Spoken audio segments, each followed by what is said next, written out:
नमस्कार, मैं हिमांशु मिश्रा और आप देख रहे हैं द इनसाइड स्टोरी। तो लालू प्रसाद यादव को 12वीं बार आरजेडी का अध्यक्ष चुन लिया गया है निर्विरोध तरीके से। ये जो कार्यक्रम था उसमें लालू प्रसाद यादव ने एक बहुत ही अहम बात कही। उन्होंने कहा कि हम सभी को साथ में आना होगा, यानी कि जो विपक्ष की पार्टियां उन सबको साथ में आना होगा और कांग्रेस के साथ चलना होगा। और अगर ऐसा उन्होंने नहीं किया, सभी ने नहीं किया, तो फिर जनता माफ नहीं करेगी।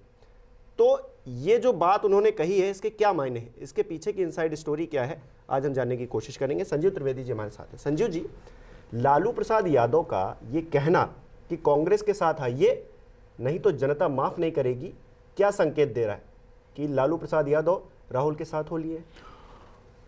मैं तो आपकी इस बात से एक बारगी दशकों पीछे सन 89 में चला जाता हूं, जहां पाता हूं कि लालू यादव की जो राजनीति थी, दरअसल उसमें सबसे बड़ा पद उन्हें जो मिला मुख्यमंत्री का, वो कांग्रेस को हटा के ही तो मिला था।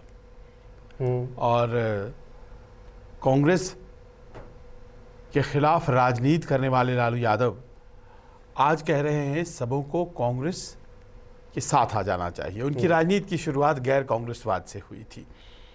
तो भारतीय राजनीति ने कितना बड़ा सफ़र तय कर लिया है, जिसे एक फुल सर्कल कहा जाता है। देखिए कि आज की तारीख में वही लालू यादव कह रहे हैं कि सबों को कांग्रेस के बैनर के तले खड़े हो जाना चाहिए और भारतीय जनता पार्टी के साथ मुकाबला है। उन्होंने कुछ और बातें कही हैं।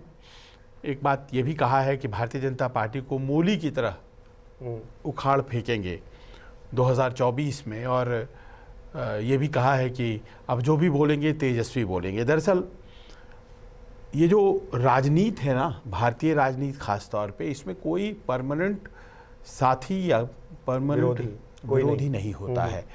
और उसी का परिणाम है कि आज ऐसे दिन जब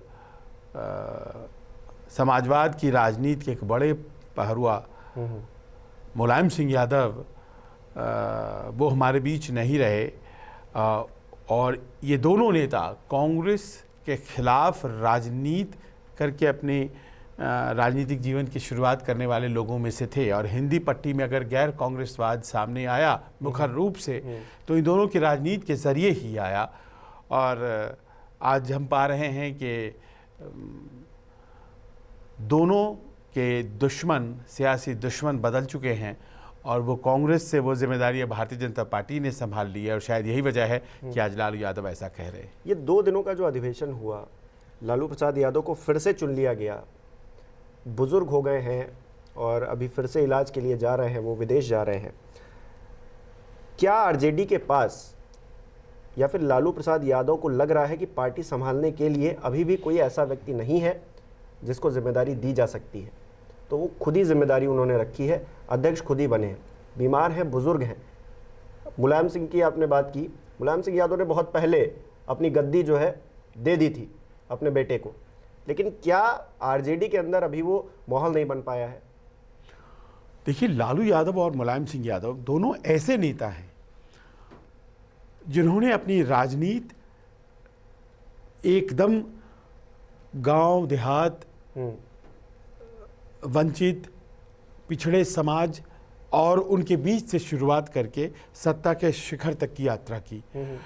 और ऐसे नेताओं में वो शुमार हैं जिन्होंने एक वैकल्पिक राजनीति हमारे देश में जब आई 60 के दशक में, जिसका नाम समाजवाद था, और जो लार्जली कहा जाता है कि राम मनोहर लोहिया के विचारों से प्रभावित था। तो उस वैकल्पिक राजनीति को आकार देने वाले ये दोनों लोग हैं। और यकीन मानिए कि कांग्रेस को जड़ों से हिला देने वाले, ख़ासतौर पे हिंदी पट्टी में, ये दोनों नेता रहे हैं। और कई वर्षों तक संघर्ष के बाद ये संभव हो पाया था कि दोनों ने सन 89 में सरकारें बनाई थी, उत्तर प्रदेश और बिहार में, लालू यादव, मुलायम सिंह यादव।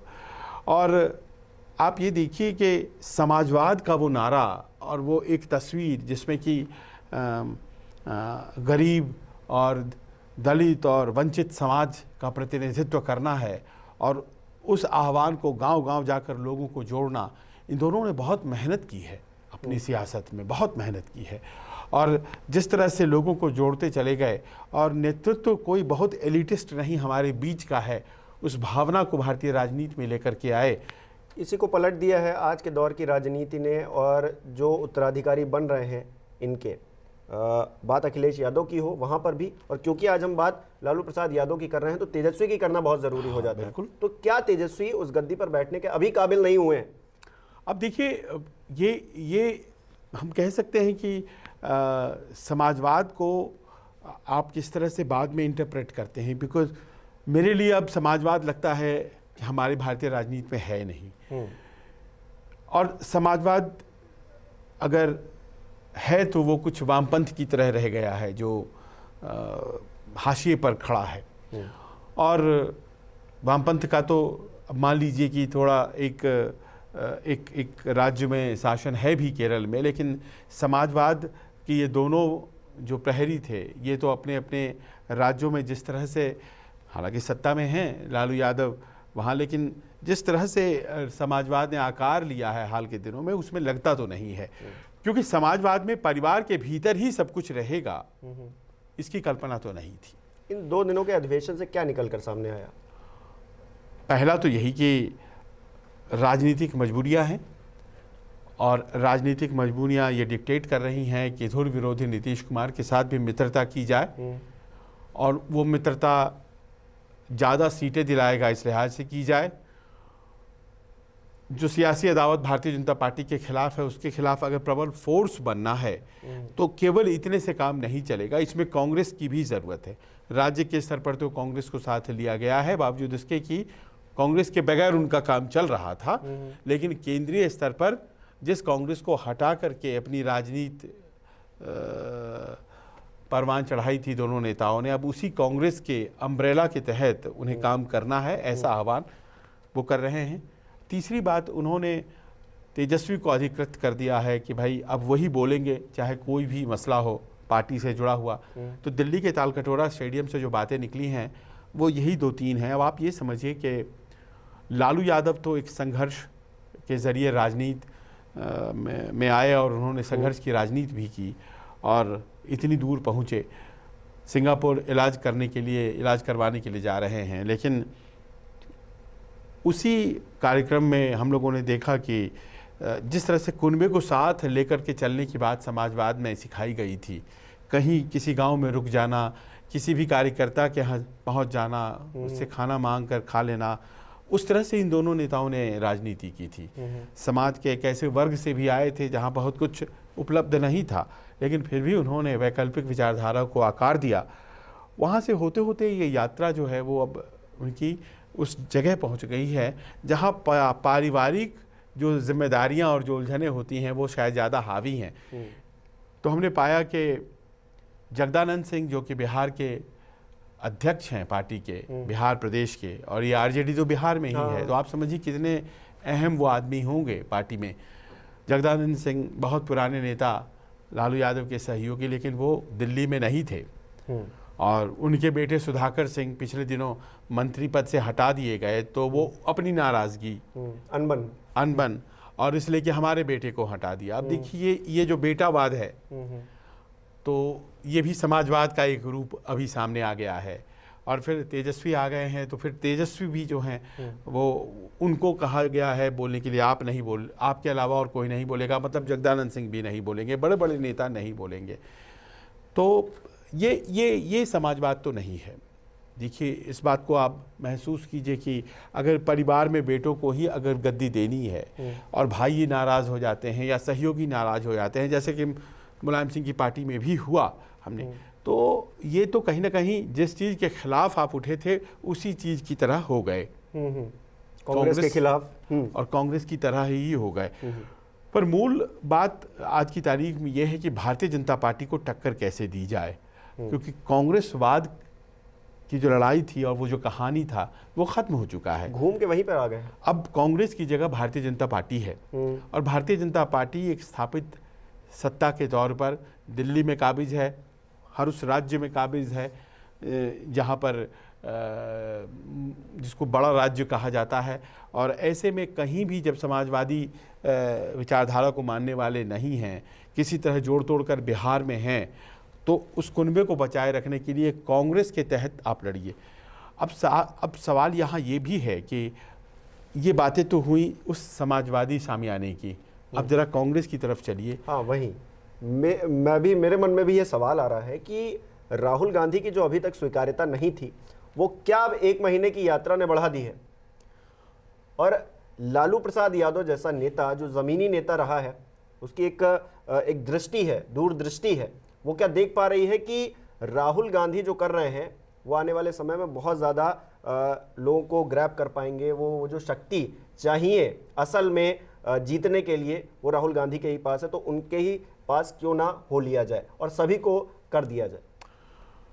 देखिए, जब लालू और मुलायम की राजनीति सक्रिय रूप में शुरू होती है, शुरू तो बहुत पहले 60 के दशक में कर लिया, लेकिन मुख्यमंत्री के तौर पर जब वो आते हैं तो वीपी सिंह इन दोनों के लिए कॉमन फैक्टर हैं।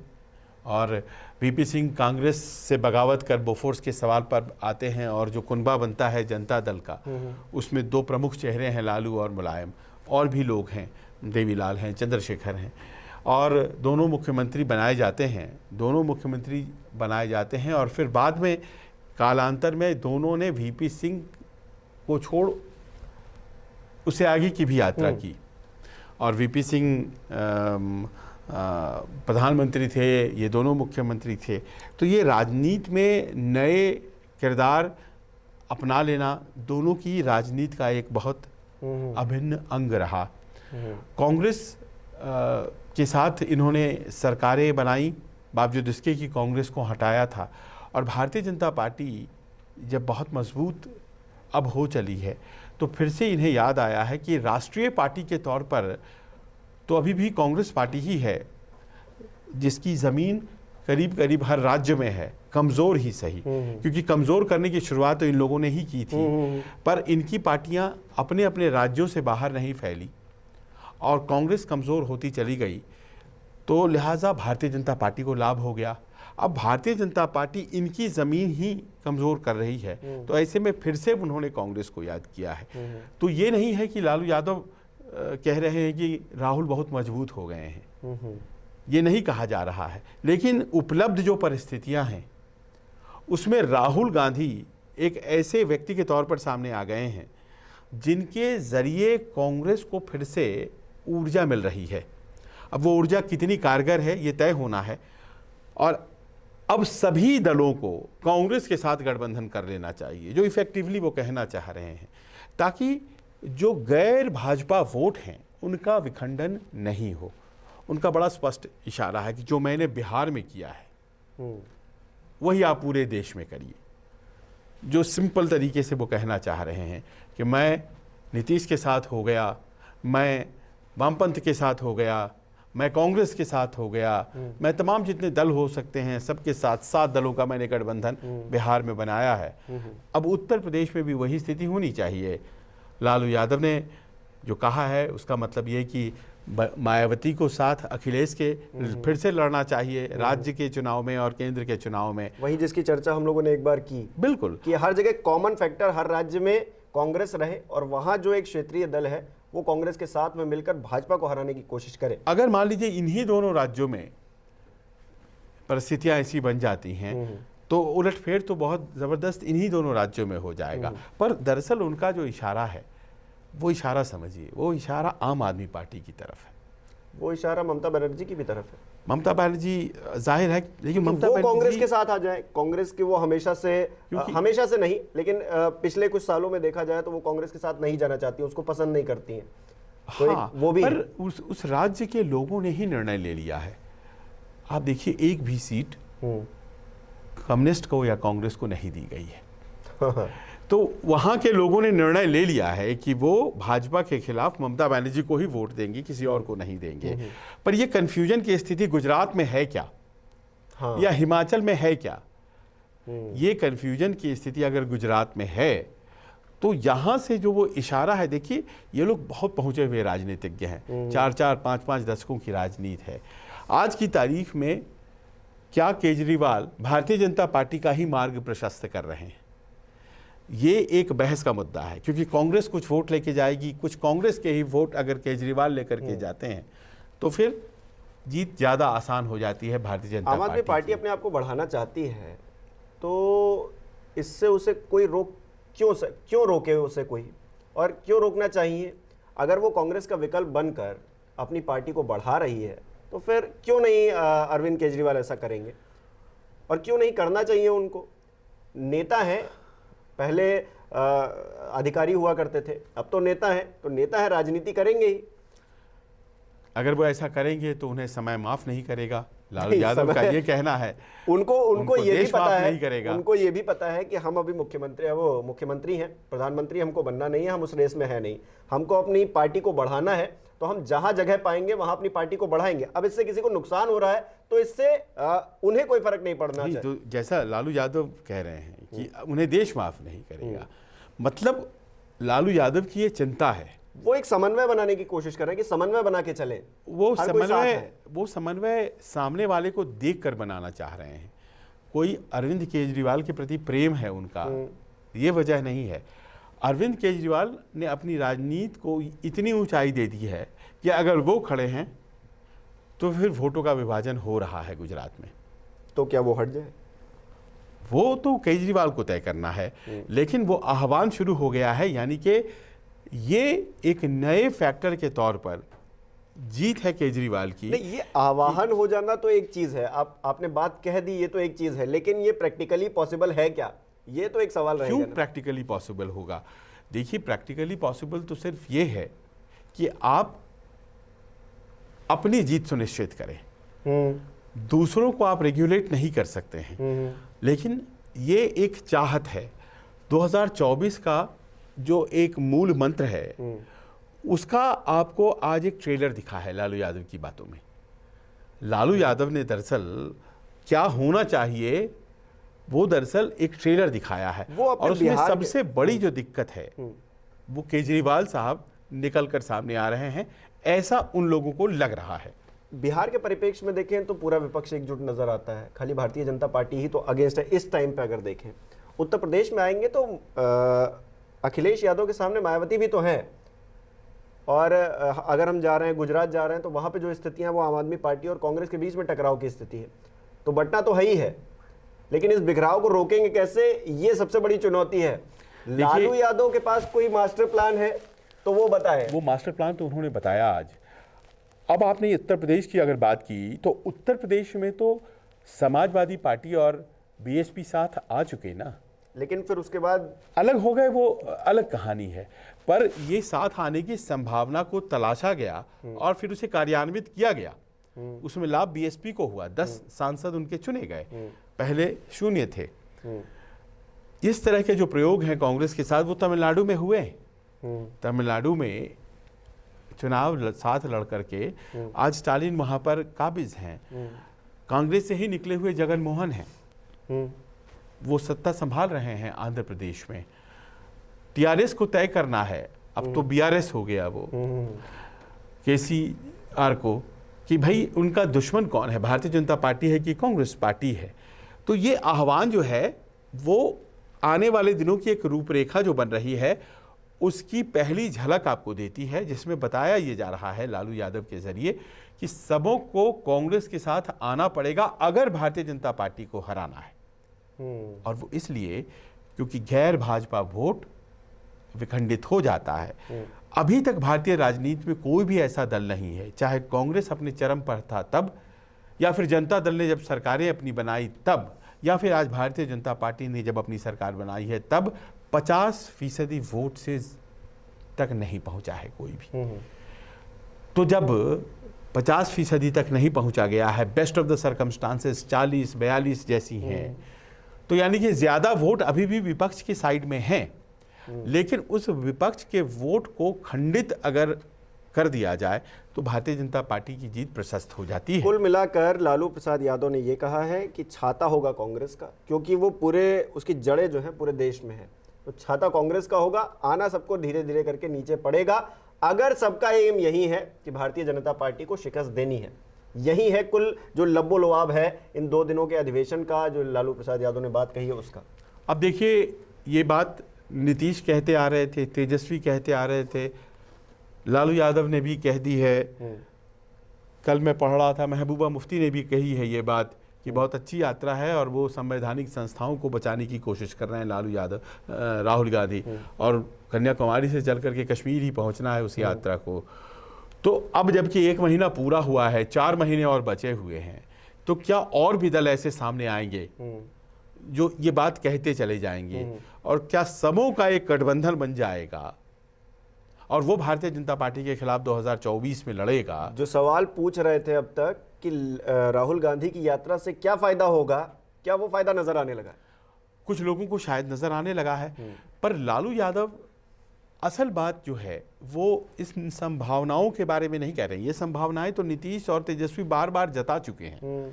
उनकी चिंता है सबों को आना पड़ेगा, नहीं तो देश माफ नहीं करेगा। इस लाइन पर जाइए, किनको देश माफ नहीं करेगा? क्योंकि कुछ लोग ऐसे हैं जो कि कांग्रेस के बैनर तले नहीं आना पसंद करेंगे, और उसमें ममता बनर्जी का आपने नाम लिया है, केजरीवाल जी हैं।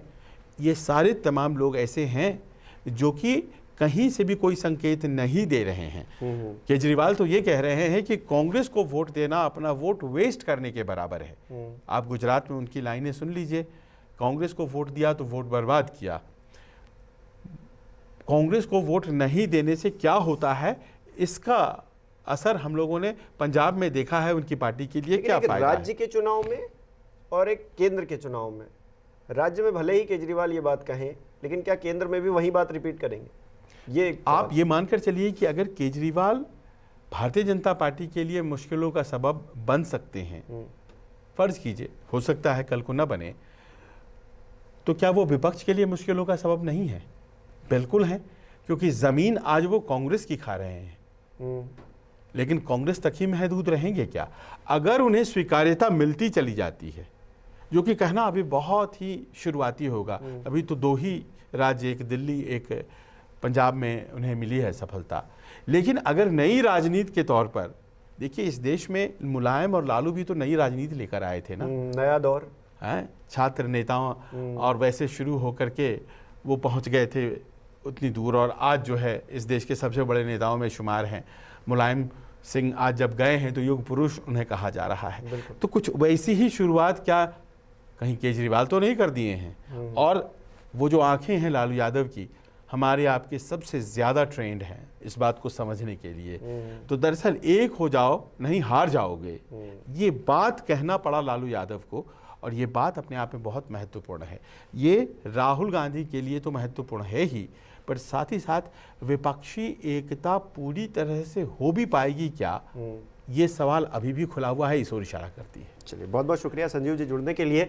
और हमारे दर्शक भी बता सकते हैं कि आखिरकार लालू यादव ने जो बात कही है वो कहां तक जाने वाली है, क्या दूर तक जाने वाली है, और इशारा लालू का किसकी तरफ है? क्या ममता बनर्जी की तरफ है, क्या केजरीवाल की तरफ है, या फिर कोई और भी है जिसकी तरफ लालू प्रसाद यादव कह रहे हैं कि अगर आप साथ में नहीं आए कांग्रेस के तो फिर जनता आपको माफ नहीं करेगी? बहुत बहुत शुक्रिया। नमस्कार, मैं हूं मानक गुप्ता।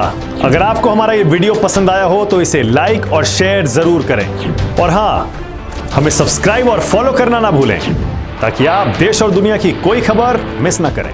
तो जुड़े रहिए हमारे साथ और देखते रहिए न्यूज़ 24।